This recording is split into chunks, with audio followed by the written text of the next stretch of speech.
As Oscar Wilde wisely said, to love oneself is the beginning of a lifelong romance. So let's get started. Hello, wonderful people. Welcome back to Beyond Vibes by Ife, your favorite space where you are empowered to be your best self. Today, we'll be diving into the topic that forms the very foundation of personal growth and happiness: how to truly love yourself. Before we dive into this topic, I want you to take a moment to recognize that your journey into self love is unique. So it's time to embrace the ups and downs, the twists and turns, and accept the constant person you have in your life, which is yourself. So let's get started. What is self love?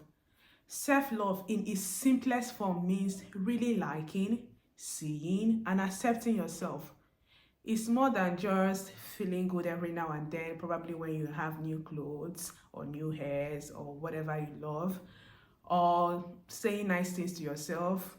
It's about making a daily promise to value yourself and move towards life with kindness to yourself. I want you to understand that the road or the path to self-love is not always clear-cut. There are so many opinions about what self-love is or not. And because I don't want you living this space with some misconceptions, I want us to discuss these myths about self-love so that we'll have a clearer view, and it will also make you to want to accept this concept and practice it in your life. So the first misconception about self-love is narcissist or selfish. That is not true. Why narcissism involves excessive focus on oneself. You are just all about yourself, whatever rocks my boat, I don't care if others sink. Self-love, on the other hand, is about setting healthy boundaries or care routines that will be beneficial to you, but not at the expense of others. So please bear that in mind. The second misconception is self-love means perfection. Self-love is about embracing your strengths and your weaknesses and acknowledging that you are a work in progress. You don't need to be perfect before you truly love yourself. Okay? Good. The third misconception is self-love is conditional. There are a lot of you that only want to love themselves when they achieve some certain goals. Self-love is not based on external factors like the degree you have, appearance, or certifications or awards or whatever you have achieved. It's about acknowledging your inherent uniqueness, like who you are, what you are, your values. Like, it doesn't need to be based on what you've achieved in your life. You don't need to wait to achieve some things or to reach some certain milestones before you begin to love yourself. Another misconception is that self-love is a one-time achievement. I think I read something online about someone being proud about not changing over the years. Please, that's not self-love. Self-love is accepting that there is room for continuous development. There is room for you to improve on yourself. It's not a destination, right? It's not like you get on the bus, I'm like, oh yeah, I'm going to Dubai, and you get to Dubai, you're like, I've arrived. Believing that self-love is a one-time achievement can lead to frustration and disappointment. It's actually okay for you to want more, and that is why I don't want you to limit yourself or think that if I achieve this, then I'm going to truly love myself. If I have a liposuction, then I'm going to truly love myself. No, it's a continuous process, right? It's a lifelong pursuit. You just don't get one place and pause. Another myth is that self-love is comfortable. No, self-love also involves stepping out of your comfort zone. So if someone tells you that you don't love yourself because you're going to the gym or you're trying to work out or you're putting up some makeup, that is not true. It doesn't have to be comfortable. It means that you want to like change some things. So please don't believe anyone that wants to deter you from trying to make yourself a better person. Okay, self-love doesn't need to be comfortable. You don't need to like sit there and be like, this is me, I'm going to accept myself. If you can always change. Okay, the final part of the misconception, which is self-love is arrogance. Please guys, you don't need to truly love yourself by being arrogant. You don't need to diminish other people's words. Don't be like, hey guys, I'm loving myself, to hell with you, I'm going to do whatever is going to make me happy, I don't care what other people. That is not self-love. You don't need to be rude. Self-love encourages humility. It encourages you to accept and appreciate other people's words. So please do not belittle anybody because you are trying to love yourself.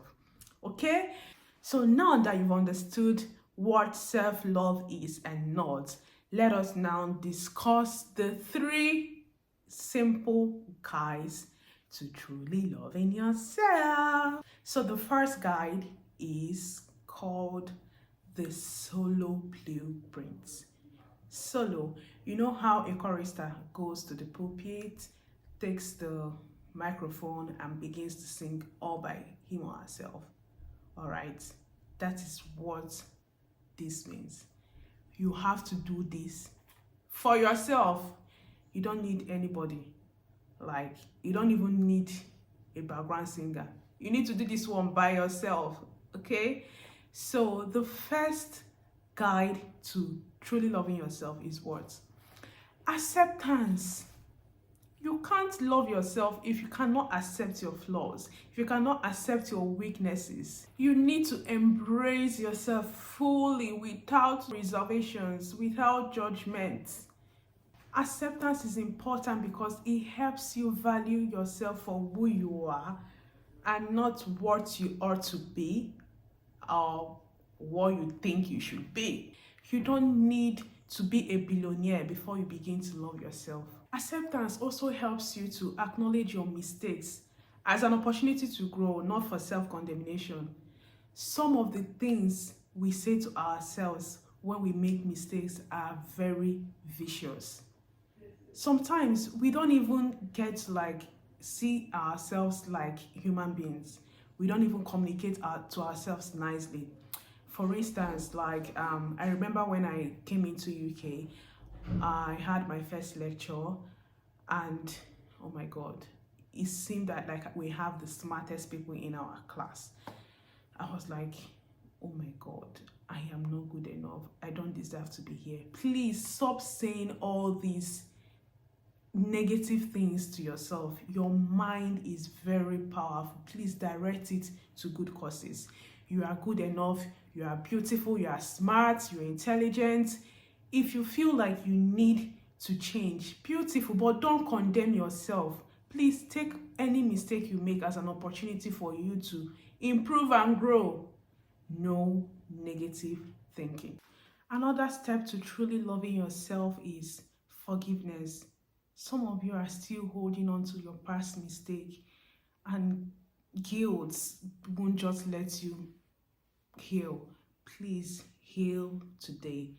Forgive yourself, embrace your mistakes, and grow. Another thing you need to consider is self-care. Some of you don't take care of yourself and you expect another person to do that for you. Please learn how to create a self-care routine for yourself. That self-care routine should consist of, what do I really love to do to make myself feel good? And what should I do? On this hand, you have to look at the things that make you happy. Do you like singing, dancing, reading, traveling? Whatever you do that makes you happy should form on this side. Then on the other hand, you need to look at things that you should do, right? You need to have good sleep, minimum of 8 hours every day. You need to eat balanced diet, balanced meal, all right? Then you need to also exercise. Exercise does not only help you to be in good shape or make you fit, it also helps the body to release endorphins, which contribute to positive mood and good vibes and keeps your mental health in check. So please create a self-care routine today if you truly want to start loving yourself. So I call the second guide to truly loving yourself the empowerment moves. What does that mean? This part, you have to be proactive and intentional. How do you allow other people treat you? Because this self-love is not just about me. The way you allow others treat you reflects on the type of person you are, right? So what you need to do is to create or set healthy boundaries. People around you should know what you would accommodate and what you can't take in. For instance, at work, you need to set clear boundaries to avoid burnout. Some people in their workplaces, they work 24/7. I mean that literally, right? Because they didn't set clear boundaries whilst they were interviewed or even while doing the work. I understand there are crunch times, but if my brain serves me well, crunch time is like a period of time where you have to do some things to meet up deadlines. But for most people, their crunch times is like every single day. It's becoming a routine. So please learn how to set clear boundaries. If you're in a relationship and there are things that you don't condone, for instance, lies, cheating, or whatever thing that you don't like, you have to let your partner know that this is a no-no for me. If you need a me time, you have to let your partner know that I really do appreciate a me time sometimes. Communication is very key. So please make sure that the circle of friends you keep or whoever you are always around with, they know you, they know your personality, they know what you can take in and what you cannot take in. Because the way these people are towards you would really determine if you truly love yourself. For instance, people that work in offices that are very toxic, they name call you, and then you are still there. Girl, do you really love yourself? Do you truly, really love yourself?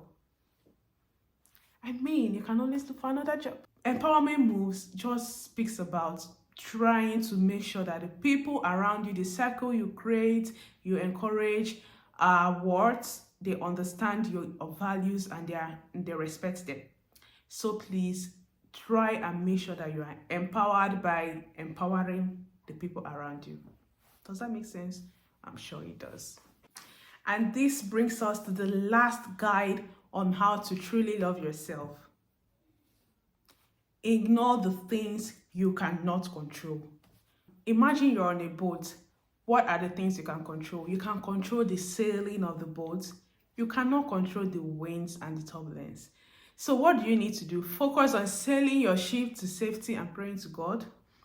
And stop worrying about the wind, because you're not a magician, so you can't stop the wind. This is the way we are supposed to live our lives. Those things we can't control, do not worry about them. Channel your energy on the ones you can control. It's all about perspective, right? Please take the right perspective, which is handling the ones you can control. So guys, I hope you enjoyed this video. If you did, please like, share, comment, and most importantly, subscribe to my channel, because we are going to be bringing you loads and loads of interesting and thought-provoking conversations that would help you to bridge the gap from your current self to your best self. After this video, please take some time to self-reflect. I'll be dropping some questions curated from whatever we've discussed now that will aid you to really think about your life and create plans on how to start truly loving yourself. Thank you very much, and I hope to see you guys next time.